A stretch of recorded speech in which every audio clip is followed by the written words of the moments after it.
महावीर के श्रीमुख से प्रकट हुआ सत्य का बोध गणधर भगवंतों ने हृदयस्थ किया और अपने शिष्यों को कंठस्थ कराया। आचार्यों ने ग्रंथस्थ किया और सभी उपकारियों के उपकार से आज श्री सूत्र कृतांग सूत्र आपके समक्ष प्रकट हो रहे हैं। सूत्र कृतांग सूत्र की प्रथम अध्ययन की प्रथम उद्देश्य तक हमने सुना था। द्वितीय उद्देश्य स्टार्ट हो रहा है।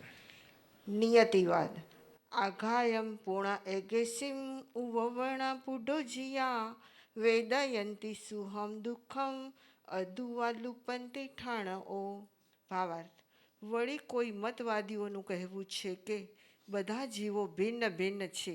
આ યુક્તિથી સિદ્ધ થાય છે તથા તેઓ અલગ અલગ જ સુખ અને દુઃખ ભોગવે છે અથવા પોતાના સ્થાનથી અન્યત્ર જાય છે, અર્થાત એક શરીરને છોડીને બીજા શરીરમાં જાય છે.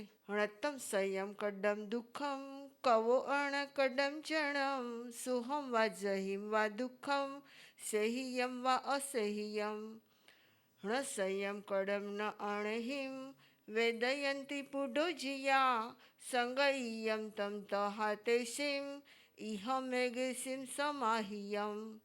ભાવાર્થ તે દુઃખ જો પોતાના દ્વારા કરેલું નથી તો બીજાનું કરેલું પણ કેવી રીતે હોઈ શકે? તે સુખ અથવા દુઃખ ભલે સિદ્ધિથી કોઈ કાર્ય સિદ્ધ થવાથી ઉત્પન્ન થયું હોય અથવા સિદ્ધિના અભાવમાં ઉત્પન્ન થયું હોય, તે સુખાદિને પ્રત્યેક જીવો અલગ અલગ ભોગવે છે. તે ન તો તેમનું પોતાનું કરેલું છે અને ન બીજાનું કરેલું છે.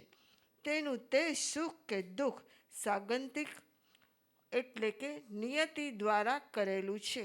દાર્શનિક જગતમાં નિયતિવાદીઓનું આ પ્રકારનું કથન છે. सत्य कृतांग सूत्र अलग अलग प्रकार की दृष्टियों को प्रकट कर रहा है। सबकी अलग अलग प्रकार की दृष्टि है, लेकिन भगवान ने कहा जब तक हमारी दृष्टि सम्यक नहीं बनती तब तक हम मिथ्या दृष्टि में ही वस्तु और पदार्थ को मिथ्या रूप में ही अनुभव करते रहते हैं और उसे सम्यक मानते हैं। भगवान ने कहा कि जगत में कई नियतिवादी जीव हैं। जो नियतिवादी जीव हैं वो मानते हैं कि सुख दुख हमारे ही कर्मों का फल है। सुख दुख हमारे ही कर्मों का फल है। नतम स्वयं कड़म दुखम कौ अन्न कड़म चरणम। अन्य का कैसे हो सकता है? खुद का तो किया हुआ है। इसलिए वो इतना भाग सम्यक मान रहे हैं, लेकिन वो मानते हैं कि हम जो कुछ भी करते हैं ना, वह सब कुछ सांगतिक नियति के अनुसार होता है। हम कुछ नहीं करते, नियति में जैसा जैसा है वैसा वैसा हो रहा है और ऐसा ऐसा हो रहा है, उसी के अनुसार हम पाप बांध रहे हैं और पाप कर रहे हैं तो उसका फल भुगत रहे हैं। फल भुगतना भी नियति है। और महावीर ने कहा, प्रभु महावीर ने कहा कि नहीं, कर्म स्वयं करते हैं, स्वयं भुगतते हैं, बात सही है, लेकिन कर्म बंद करना हमारी कोई नियति नहीं है। कर्म बंधन करना यह हमारी कोई नियति नहीं है, यह हमारा पुरुषार्थ है। हम करते हैं इसलिए कर्म का बंध होता है, हम नहीं करेंगे तो कर्म का बंध नहीं होगा। हम यदि कर्म क्षय करने का पुरुषार्थ करेंगे, कर्म को उपशांत करने का पुरुषार्थ करेंगे, तो कर्म बंध नहीं भी होंगे। तो आत्मा जो भी सुख और दुख को भुगत रही, वो नियति के अनुसार नहीं भुगत रही है, आत्मा के पुरुषार्थ के अनुसार हो रहा है। लेकिन उनका मानना है कि कर्म के अनुसार हो रहा है, सभी आत्मा भिन्न है, सभी आत्मा कर्म करते, सभी आत्मा कर्म भुगतते, और ये सब कुछ क्रमबद्ध पर्याय के अनुसार चल रहा है।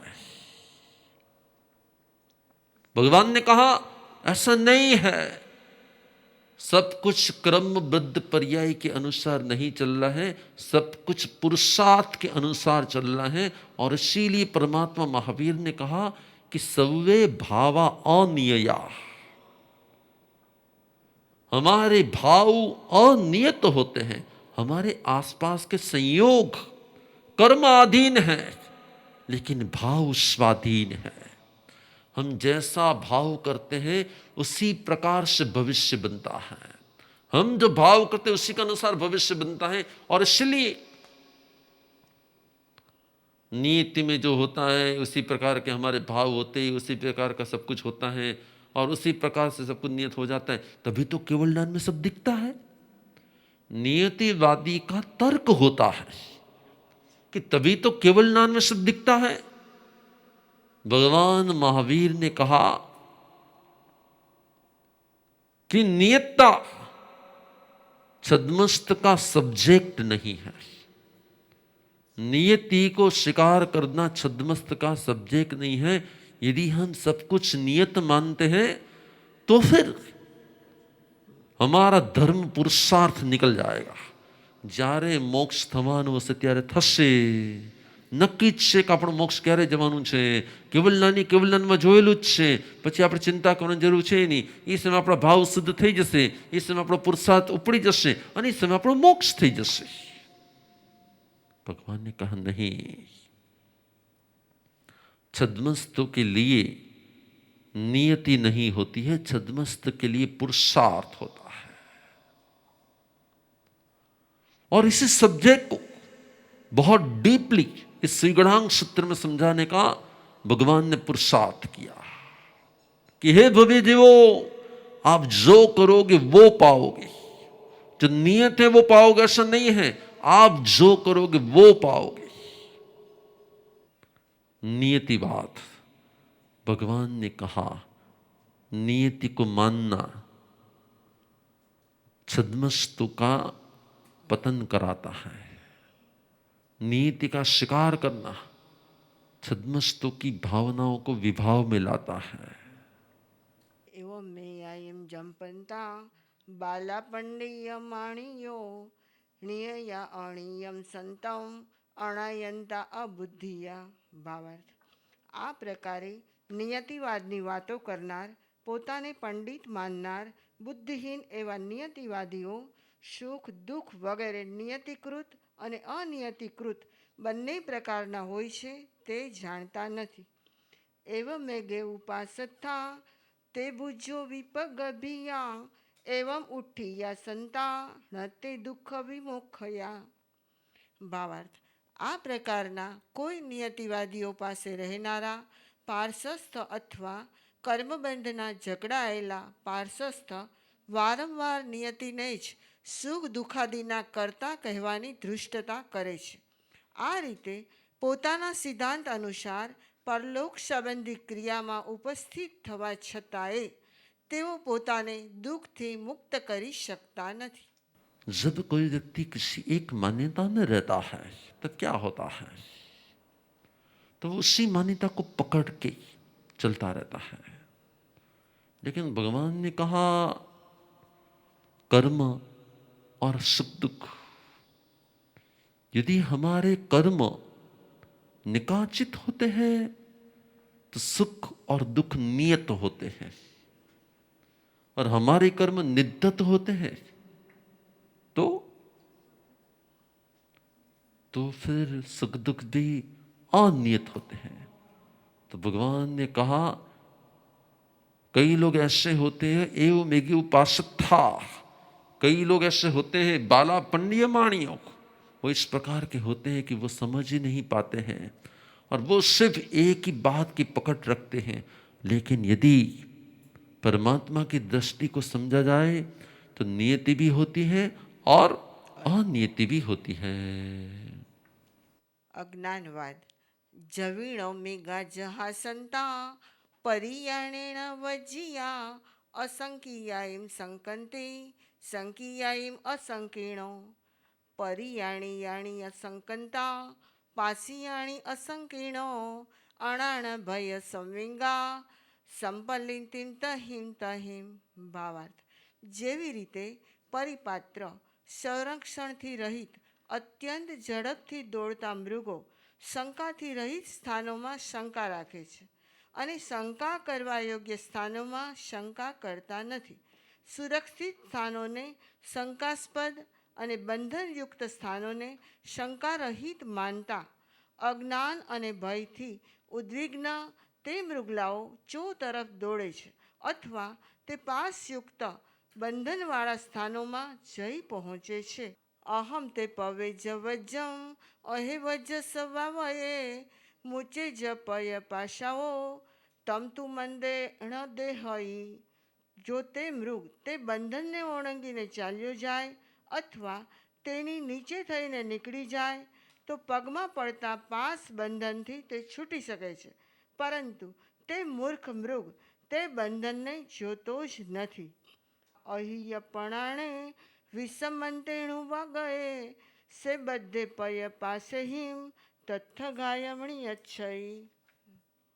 ભાવાર્થ અહિતાત્મા પોતાનું જ અહિત કરનાર તથા અહિત કરનારી બુદ્ધિવાળો તે મૃગ કૂટપાસ આદિથી યુક્ત વિષમ પ્રદેશમાં પહોંચી ત્યાં પગના બંધનથી બંધાઈ જાય છે અને ત્યાં જ વધને પ્રાપ્ત થાય છે. ऐसा भी होता है। अज्ञानी अज्ञान में ही दौड़ता रहता है। भगवान महावीर ने कहा कि अज्ञानी अज्ञान के रास्ते पे ही चलता रहता है।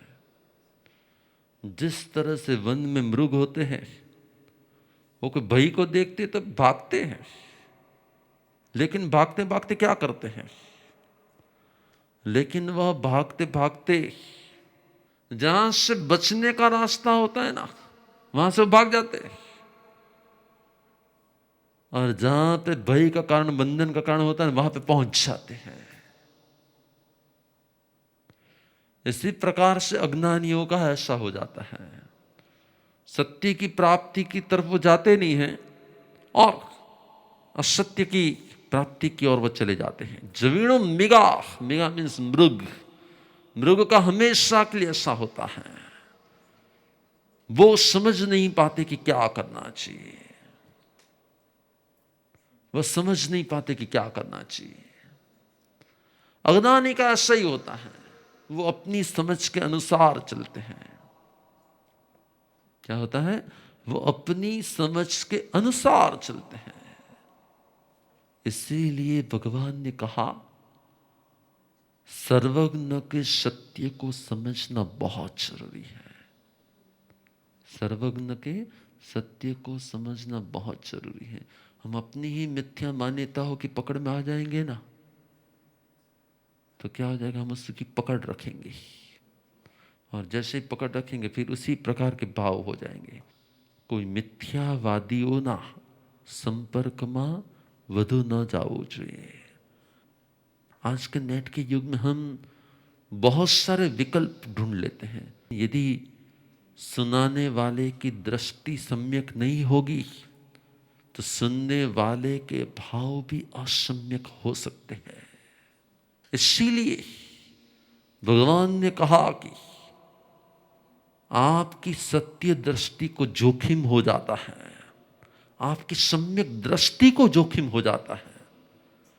इसीलिए भक्त कभी भटकता नहीं है, और भटकता है वो कभी भक्त नहीं होता।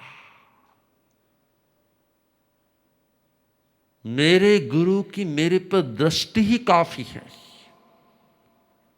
वही मेरे ज्ञान का कारण हो सकता है। मुझे ज्ञान पाते पाते कभी कभी कोई मिथ्या भाव मेरे अंदर में प्रकट हो जाएंगे ना, तो मेरा सम्यक दर्शन भी दूषित हो जाएगा। इसीलिए हमेशा के लिए शास्त्रोक्त आधार पर, जिन वचनों के आधार पर जो बोध मिलता है ना, उसी बोध को ग्रहण करना चाहिए। कई बार क्या होता है कि वक्ता बहुत जोरदार होता है, वक्ता बहुत जोरदार होता है, तो हमें लगता है कि नहीं इसका प्रवचन बहुत अच्छा है, इसका प्रवचन, लेकिन उस वक्ता का 99% सही है, लेकिन 1% भी उसने कोई मिथ्या मान्यता आपके अंदर में डाल दी। अब आप उसी प्रकार की मान्यता के कारण उसी प्रकार का फॉलोअप करोगे, और उसी प्रकार की फॉलोअप करने के कारण आप उसी रॉन्ग मान्यता के फॉलोअर हो जाओगे। भगवान ने कहा वो आपका मिथ्या भाव का कारण हो जाएगा, और मिथ्या भाव एक बार प्रवेश हो जाता है ना, तो उसकी पकड़ हो जाती है, और पकड़ होने के बाद वो मिथ्या भाव छूटना बहुत बहुत कठिन हो जाता है। इसलिए पंचम आरे में गुरुगम से ही ज्ञान की प्राप्ति करनी चाहिए। इसलिए पंचम आरे में गुरुगम से ही ज्ञान की प्राप्ति करनी चाहिए। यदि गुरुगम से ज्ञान की प्राप्ति नहीं होती है, ऐसी अनुकूलता नहीं है, तो सिर्फ भक्ति करनी चाहिए, अपने समय को भक्ति में बिताना चाहिए। लेकिन बिना गुरुगम के ज्ञान प्राप्ति के विकल्प लाने से कहीं न कहीं कहीं न कहीं कहीं न कहीं कोई मिथ्या भाव का प्रवेश हो जाता है। अभी मैंने किसी के पास सुना था कि गुरुदेव, मैंने किसी के प्रवचन में सुना कि संसार में रहकर भी मोक्ष हो सकता है। भरत महाराजा का भी हुआ था, तो संसार के कपड़े में भी मोक्ष हो सकता है, संसार में रहकर भी मोक्ष हो सकता है। संसारीઓનો પણ મોક્ષ થાય જ છે, એવું મેં સાંભળ્યું તો મને એટલો આનંદ થયો કે ચાલો અમારો પણ મોક્ષ થઈ શકે છે। मैंने उन्हें कहा सही बात है, संसार में रहकर भी मोक्ष हो सकता है। सही बात है कि संसारी कपड़े में भी मोक्ष हो सकता है, लेकिन गलत बात है कि संसारी रहकर मोक्ष हो सकता है। अब देखो, उसने 3 वाक्य कहे थे, उसमें से 2 राइट थे, लेकिन तीसरा वाक्य क्या था, राइट था कि रॉन्ग था? अब 2 वाक्य तो बराबर हैं कि भगवान ने कहा है कई कई भरत महाराजा को भी संसार के वस्त्र में मोक्ष हुआ था, मरुदेवी माता का भी मोक्ष हुआ था, बात सही है। लेकिन उन दोनों का बाहरी व्यक्तित्व शायद संसारी कपड़ों में था, लेकिन आंतरिक अनासक्ति का भाव इतना श्रेष्ठ हो गया था कि उनके गुण स्थानक बढ़ गए और उसकी आत्मा विशुद्ध हो गई, और विशुद्ध आत्मा का मोक्ष हो गया था। अब जब हम किसी संसारी व्यक्ति को सुनते हैं, और संसारी व्यक्ति जब धर्म का उपदेश देता है, तब वह कहीं ना कहीं संसार में रहकर भी मोक्ष हो सकता है इस प्रकार की परूपणा कर देता है, क्योंकि वो खुद संसार में है, खुद संसारी है। इसीलिए भगवान ने कहा पंच महाव्रत धारी के उपदेश को सुनना चाहिए। इसीलिए भगवान ने कहा कि पंच महाव्रत धारियों के उपदेश को सुनना चाहिए, जिसने भगवान के उपदेश को ग्रहण भी किया और आचरण में लाने का पुरुषार्थ भी किया। जो ग्रहण करता है लेकिन आचरण में लाने का पुरुषार्थ नहीं करता, इसका मीनिंग है कि उसमें कहीं ना कहीं कमी है। एवं तु समणा एगे मिच्छा दिठी अणारिया असंकीयायम संकंते संकीयायम असंकीर्णो धम्मपणा वर्णा जाशा जंतु संकंते मुड्डगा आरंभायण संकंते અવિયત્તા અકોવિયા। આ રીતે કેટલાક મિથ્યા દ્રષ્ટિ અનાર્ય શ્રવણ શંકા નહીં કરવા યોગ્ય સ્થાનોમાં શંકા કરે છે, અને શંકા કરવા યોગ્ય સ્થાનોમાં શંકા કરતા નથી। તે મૂઢ મિથ્યા દ્રષ્ટિ ધર્મ પ્રજ્ઞાપના એટલે કે ધર્મ પ્રરૂપણામાં તો શંકા કરે છે, પણ આરંભ સમારંભ હિંસાયુક્ત કાર્યોમાં સત્શાસ્ત્ર જ્ઞાનથી રહિત હોવાના કારણે તે અવિવેકી શંકા નથી કરતા। भगवान ने बहुत बेस्ट श्रेष्ठ उपदेश अर्पण किया है। धम्मपन्न वणा, धर्म की जो परिरूपणा होती है, कई मूढ़ जीव उसमें बहुत डाउट करते हैं। और जो संसार के पाप है ना, संसार के कार्य है ना, उसमें उसको जरा सा भी डाउट नहीं होता, वो उसको तो एकदम फॉलोअप करता है। भगवान ने कहा कई ऐसे लोग होते हैं, ऐसे मूढ़ जीव होते हैं, आरंभाइम न संकंती,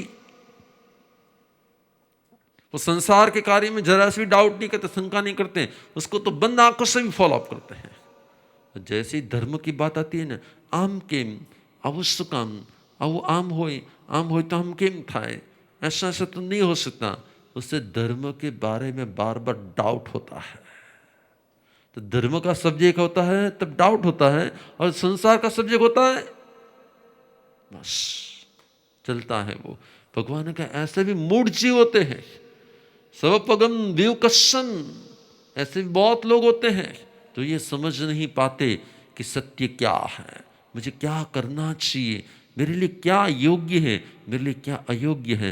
जिस प्रकार से वो मृग शंका के स्थान में श्रद्धा करता है और श्रद्धा के स्थान में शंका करता है। स्वपगम विवुकसम शवमृमम विणुया अपत्यम अकमन से एयम मठम મેઘે ચુએ। ભાવાર્થ: સર્વાત્મક બધાના અંતઃકરણમાં વ્યાપ્ત લોભ, વિવિધ ઉત્કર્ષ સ્વરૂપ માન, સમસ્ત માયા અને અપ્રતિરૂપ ક્રોધને ત્યાગીને જ જીવ કર્મથી સર્વથા રહિત થઈ શકે છે। પરંતુ આ સર્વજ્ઞ કથિત અર્થ પરમાર્થને મૃગની જેમ અજ્ઞાની જીવ અમલમાં મૂકતો નથી। भगवान ने फरमाया सत्य में शंका और संसार में श्रद्धा, यह जीव का अनादिकाल का अभ्यास है। भगवान ने कहा संयम में सुख है, अज्ञानी मानता है संपत्ति में सुख है। भगवान ने कहा एकांत सुखकारी है, उसने कहा माना कि परिवार सुखदायी है। तो भगवान ने फरमाया कि सर्व संबंधों का परित्याग करने से समाधि मिलती है। अज्ञानी ने माना कि परिवार होता है तभी तो हम एकदम खुश रह पाते हैं। भगवान ने कहा कि वस्तु का त्याग करने से आत्मशुद्धि होती है, आत्मविशुद्धि होती है और परम आनंद की प्राप्ति होती है। लेकिन अज्ञानी मानता है कि जितनी वस्तु ज्यादा मिलती है ना, ये मिल गया वो मिल गया, ये लाना है वो लाना है, तो इससे मैं सुखी हूं। हेलो, भगवान ने कहा संयम में सुख है, अज्ञानी ने कहा संपत्ति में सुख है।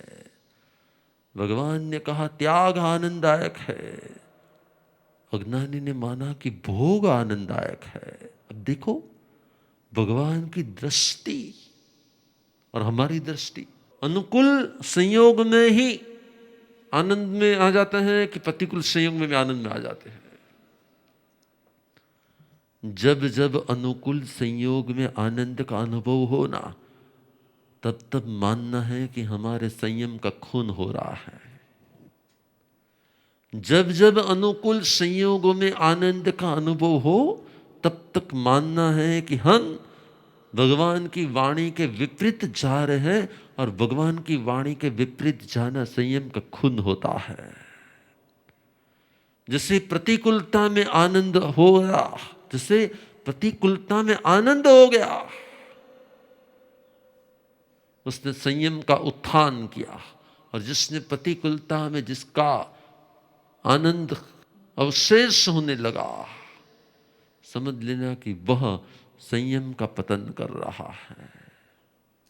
हाँ, सभी प्रकार की अनुकूलता मिलना जरूरी नहीं है,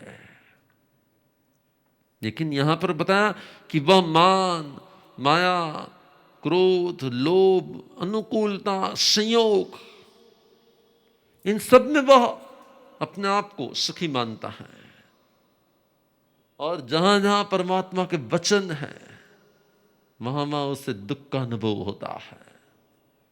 જ્યાં સુધી આપણી માન્યતા પરમાત્માની માન્યતા સાથે એક નહીં થાય, પ્રભુનું મન ને મારું મન એક થાય તો તે નમન કહેવાય છે, નહીતર ઉઠબેસ કહેવાય છે. પ્રભુનું મન અને મારું મન એક થાય માટે જ આપણે આપણું મસ્તક પ્રભુના ચરણમાં ધરીએ છીએ કે આ મસ્તકમાં મારા કોઈ વિચાર ન રહે અને તારા જ વિચારો રહે. આ મસ્તકમાં મારી કોઈ બિલીફ ન રહે અને તારી જ માન્યતા મારા મસ્તકમાં રહે. જેવું તું માને તેવું હું માનું, માટે આ મસ્તક તારા ચરણે મૂકું છું. અને એવું થાય તો તેને વંદન કહેવાય છે, નહીતર ખાલી ઉઠબેસ કહેવાય છે. નહીતર ખાલી ઉઠબેસ કહેવાય છે. અને બરોબર ચેક કરીએ ને 80-90% આપણે આપણા વિચારોના આધારે, અનાદિના અભ્યાસના આધારે જીવીએ છીએ. અને અનાદિનો અભ્યાસ અનુકૂળતામાં સુખ માનવાનું છે, પ્રભુનું અધ્યયન પ્રતિકૂળતામાં સુખ માનવાનું છે. પણ સવારથી અનુકૂળતાને શોધીએ છીએ કે પ્રતિકૂળતાને શોધીએ છીએ? આપણા દરેક કાર્યમાં, આપણા દરેક હલનચલનમાં, આપણા મન વચન કાયાના દરેક યોગમાં, આપણી દરેક પ્રવૃત્તિમાં શું હશે? પ્રતિકૂળતા કે અનુકૂળતા? અનુકૂળતા કે પ્રતિકૂળતા? એટલે ભગવાને કીધું છે અનુકૂળતાની ગવેષણા એટલે કે શોધન. જે અનુકૂળતાને શોધે જ એ મારાથી દૂર થાય છે, અને જે પ્રતિકૂળતાને શોધે છે એ મારાથી નજીક થાય છે. બસ પ્રભુના બોધને જેમ જેમ ગ્રહણ કરીએ ને એ મેં ભલે 100% હું માનું છું કે 100% આપણે એપ્લાય નહીં કરી શકીએ, 50%, 50%ની 25%, 25%ની 10%. જો શરૂઆત થશે ને તો શું થઈ જશે? એટલે જ્યારે પણ કોઈ પ્રતિકૂળ પરિસ્થિતિ ઊભી થાય ને ત્યારે ભલે 100 પ્રસંગમાંથી 50 પ્રસંગમાં આપણી પ્રસન્નતાનું ખૂન થઈ જાય, પણ 50 પ્રસંગમાં જ આપણી પ્રસન્નતા ટકી રહી ને, 50 પ્રસંગો ટકી રહીને તો પણ આપણે કમસે કમ ભગવાનની નજીક 50% થઈ ગયા. બહુ જોરદાર વાત કરતી હતી ભગવાન, બહુ જ જોરદાર વાત કરતી હતી. જે યમણા ભી જાણંતી મિચ્છ દિઠ્ઠી અણારિયા મિગાવા પાસ બધા તે ગાય મે સંતમ અનંતસો. ભાવાર્થ: જે મિથ્યા દ્રષ્ટિ અનાર્ય પુરુષ આ અર્થ સિદ્ધાંતને જાણતો નથી અને મૃગની જેમ કર્મબંધનમાં બંધાયેલા તેઓ અનંત વાર વિનાશને પ્રાપ્ત કરશે. માહણા સમણા એગે સવેણાણમ સંયમ વયે સવલ્લોગે વિજે પાણા નતમ તે જાણંતી કિંચણમ. ભાવાર્થ: કેટલાક બ્રાહ્મણ તેમજ શ્રમણો પોતપોતાનું જ્ઞાન બતાવે છે, પરંતુ સમસ્ત લોકમાં જે પ્રાણીઓ તેમના વિષયમાં તેઓ કાંઈ જાણતા નથી. भगवान ने बहुत डिटेल से समझाया. ना भी जानती, कई लोग सत्य और तथ्य को जानते ही नहीं है. जिस प्रकार से मृग जानता नहीं है ना कहां मेरे लिए मेरी आत्मा की सुरक्षा है, मेरे जीवन की सुरक्षा है, वो जानता नहीं है ना. इसी प्रकार से मूढ़ अज्ञानी जीव हमेशा के लिए अपने सुख के पीछे दौड़ते रहते हैं, लेकिन उसे यही नहीं मालूम होता है कि सुख के पीछे दौड़ना दुख का आमंत्रण है और दुख के पीछे दौड़ना सुख का आमंत्रण है. क्योंकि सुख को भुगतना पुण्य को कम करना होता है, दुख को भुगतना पाप को कम करना होता है, लेकिन ये समझ नहीं होती उसके पास. इसलिए वो मिथ्या जीव हमेशा के लिए दौड़ते हैं. कहां दौड़ते हैं? कहां दौड़ते? सुख के पीछे दौड़ते हैं कि दुख के पीछे दौड़ते हैं? सुख के पीछे दौड़ते हैं. મિલખો અમિલખ સ જહા ઉતાણું ભાસઈ ન હે હુમ સે વિજાણાઈ ભાસિયમ તણું ભાસઈ એવો મણાઈણી આણાણમ વયંતા વિષયમ શયમ નિશ્ચયથવણ જાણંતી મિલખુવ અબોહિયા. જેવી રીતે મ્લેચ્છ પુરુષ એટલે કે અનાર્ય પુરુષ અને અમ્લેચ્છ એટલે કે આર્ય પુરુષના કહેલા કથનનો માત્ર અનુવાદ કરે છે, પરંતુ હેતુ, તેના કથનનું કારણ અથવા રહસ્યને વિશેષપણે જાણતા નથી. આ રીતે સમ્યક જ્ઞાન રહિત બ્રાહ્મણ અને શ્રમણો પોતપોતાનું જ્ઞાન બતાવે છે, પણ તેના નિશ્ચિત અર્થ એટલે કે પરમાર્થને જાણતા નથી. તેઓ પૂર્વ કહેલા મ્લેચ્છો અનાર્યોની જેમ સમ્યક બોધથી રહિત છે. जो बोध के हेतु को नहीं जानता वह म्लेच्छ जैसा होता है. कहा क्या, कहने के पीछे का हेतु क्या था, कहने के पीछे का कारण क्या था, कहने के पीछे का बोध क्या था, उसको वो जानता ही नहीं है. और वो बस आधा सुनता है और उसी का अनुवाद कर देता है. भगवान ने जबरदस्त बात बता दी है. जहां उत्ताणुभाष्यी, भगवान ने कहा कि जो कहा है ना, जो बोला गया ना, सिर्फ उसका अनुवाद ही नहीं करना है. મને કીધું કે પાણી લઈ આવો, પાણી લાવવાનું છે તો શા માટે લાવવાનું છે, શું કામ લાવવાનું છે, કયા હેતુથી આપવાનું છે, કોને આપવાનું છે, કેવું પાણી લાવવાનું છે, કેટલું પાણી લાવવાનું છે, શેમાં લાવવાનું છે, કેવી રીતે લાવવાનું છે, કેટલું લાવવાનું છે, લાવવાનું છે. સાધના કરવાની છે, પણ સાધના કેવી રીતે કરવાની છે, શું કરવાની છે, ક્યારે કરવાની છે, કોણે કરવાની છે, કેટલા વાગે કરવાની છે, કેવી રીતે કરવાની છે, કયા સાધનોથી કરવાની છે, જાણતા જ નથી. મોક્ષમાં જ આવું છે. મોક્ષમાં ક્યાંથી જવાય, કેવી રીતે જવાય, શું કામ જવાય, શા કારણોથી જવાય, એ જાણતા જ નથી. માત્ર ઉપર દિવસ હું છે ને મોક્ષમાં કે જવાનું છે એટલે મેં દીક્ષા લીધી છે. પણ દીક્ષા લેવાની પાછળનો મૂળભૂત, બસ દીક્ષા બધાએ લીધી ને. આપણે નેમની ભૂમિમાં છે તો રાજુલે દીક્ષા લીધી, તો મારે પણ દીક્ષા લેવી છે. પણ નેમની ભૂમિમાં રાજુલે દીક્ષા લીધી તો શા કારણથી લીધી, શું હેતુથી દીક્ષા લીધી હતી, કયા કારણથી દીક્ષા લીધી, દીક્ષા પાછળનો ભાવ શું હતો, દીક્ષા પાછળ ત્યાગ શું કરવાનો હતો. નહીં, મારે દીક્ષા લેવાની છે. ભગવાને ફરમાવ્યું ન હેમ સે વિજાણી, એ હેતુને જાણતા જ નથી, બસ ભાષાને જ પકડી રાખે છે. કેટલાક આત્માઓ ભાષાને પકડી રાખે છે, પણ કેટલાક આત્માઓ ગુરુ દ્વારા, પરમાત્મા દ્વારા જે આદેશ આપવામાં આવ્યો છે તેના હેતુને, તેના કારણોને, તેની પાછળના રીઝનને જાણવાનો પ્રયત્ન કરે છે. જે તે જાણે છે ને રીઝનને, હેતુને, કારણોને, તેને ક્યારે પણ પરમાત્મા કે ગુરુ પ્રત્યે દુર્ભાવ નથી થતો, અભાવ નથી થતો, તેને ક્યારે પણ તેના માટે કોઈ અણસમજ નથી થતી, તે તેનાથી ક્યારેય મનથી કે ભાવથી દૂર નથી થતા. પણ જે અધૂરું સમજવાવાળા હોય છે તે જ હંમેશાના માટે ગુરુથી દૂર થવાવાળા હોય છે, પરમાત્માથી દૂર થવાવાળા હોય છે. ગુરુના વચનોને જે સમ્યક રૂપે સમજી લે છે, પરમાત્માના વચનને જે સમ્યક રૂપે સમજી લે છે, તે ક્યારેય પણ તેના પ્રત્યે અભાવ નથી લાવતા, દુર્ભાવ નથી લાવતા. તેને ક્યારેય પણ તેના પ્રત્યે અણગમો નથી થતો, તેના પ્રત્યે ક્યારેય પણ મિસઅન્ડરસ્ટેન્ડિંગ નથી થતી. ન હેમ સે વિજાણી ભાષ્યમ તનુભાષી. ભગવાને કીધું ખાલી માત્ર શબ્દોને પકડવા વાળા ક્યારેય હેતુને પકડી શકતા નથી. અને એટલે જ પરમાત્માના શબ્દોને ન પકડો, પરમાત્માના ભાવને પકડો. શું બોલ્યા, શું કહ્યું તે નહીં, તેની પાછળના કારણને જાણવા જરૂરી છે. અને જે તેની પાછળના કારણોને જાણી લે છે ને, જે તેની પાછળના કારણોને જાણી લે છે ને, તે જ મોક્ષગામી બની શકે છે. અહીંયા બતાવ્યું કે મિલખુવ અબોહિયા, જે હેતુને સમજતા નથી, ખાલી શબ્દોને પકડી લે છે ને, એ ક્યારેક અબોધિની દિશામાં આવી જાય. એટલે પ્રભુના વચનોને માત્ર સાંભળવાના નથી જ. ન હેમ સે વિજાણી, જો તમે હેતુઓને, કારણોને, એની પાછળના રીઝનને નહીં જાણો તો તમે કદાચ મિથ્યા દિશામાં આગળ વધી જશો. એટલે ભગવાને કહ્યું કે મારા વચનોને પણ, પ્રભુ વચનોને પણ, ગુરુ વચનોને પણ, તેની પાછળના હેતુ, તેની પાછળના કારણ, તેની પાછળના રીઝનને જાણવું બહુ જ, બોલો, ઘણું જરૂરી છે.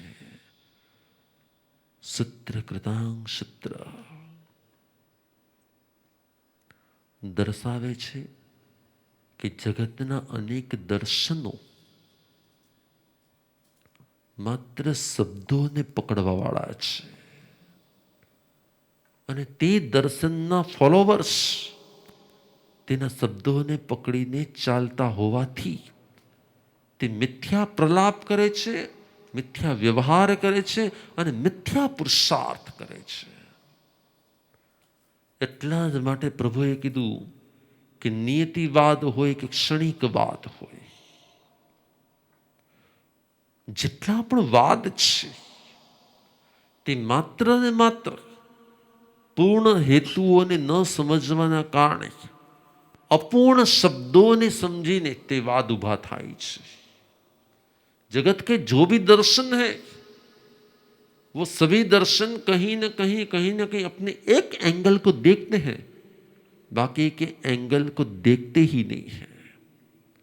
मैं हमेशा के लिए कहता हूं कि एक विंडो से देखने वाला ईस्ट की विंडो से देखने वाला ईस्ट के दृश्य को देख सकता है, लेकिन वेस्ट के दृश्य को देख ही नहीं सकता.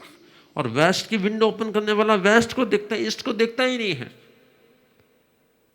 यदि वो पकड़ रखता है नहीं, मैंने विंडो खोली मुझे ये दिखता है तो बाहर में सब कुछ ये है, बाहर में ये है नो प्रॉब्लम, लेकिन सब कुछ ये नहीं है, क्योंकि ईस्ट की दिशा में कुछ अलग है, वेस्ट की दिशा में कुछ अलग है, नॉर्थ में कुछ अलग है, साउथ में कुछ अलग है. इसीलिए परमात्मा ने कहा सिर्फ अपनी ही विंडो से मत देखो, सिर्फ अपनी विंडो से मत देखो, और अपनी विंडो से देखो तो सिर्फ ऐसा ही है, ऐसा आग्रह मत रखो.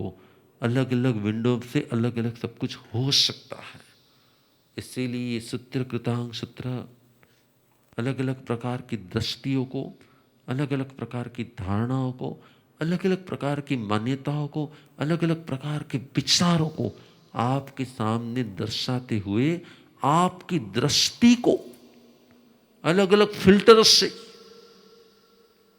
शुद्ध करते हुए पूर्ण प्रज्ञावान दृष्टि प्रकट कराने का उपाय है.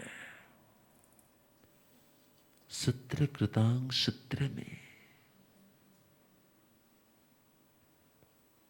नियतिवाद आदि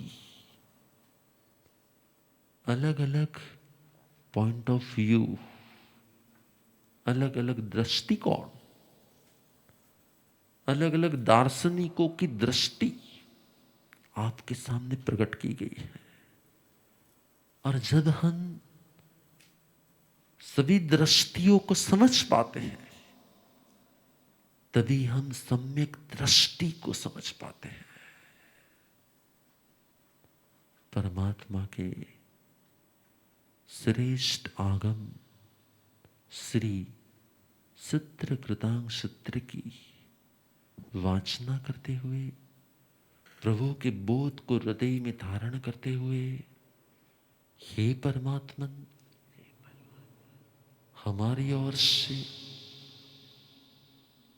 आपकी आगम धारा में आगमों का स्वाध्याय करते हुए हमारे मन वचन काया के योगों से आपका, आपके ज्ञान का, श्रुत ज्ञान का, आगम शास्त्र का अविनय हुआ हो, अभक्ति हुई हो, अपराध हुआ हो, दो हाथ छोड़ के मस्तक झुकाते हुए तस्स मिच्छामि दुक्कडम. हे प्रभु आपનું सम्यक ज्ञान અમને सम्यक रूपे परिणमे, हमारी दृष्टि विशुद्ध बने, हमारा भाव विशुद्ध बने, हमारा विचार आप जीवा बने. हे प्रभु फरीने आपનું सम्यक ज्ञान सम्यक रूपे परिणमे तेवी तव चरणे विनंती करूं છું.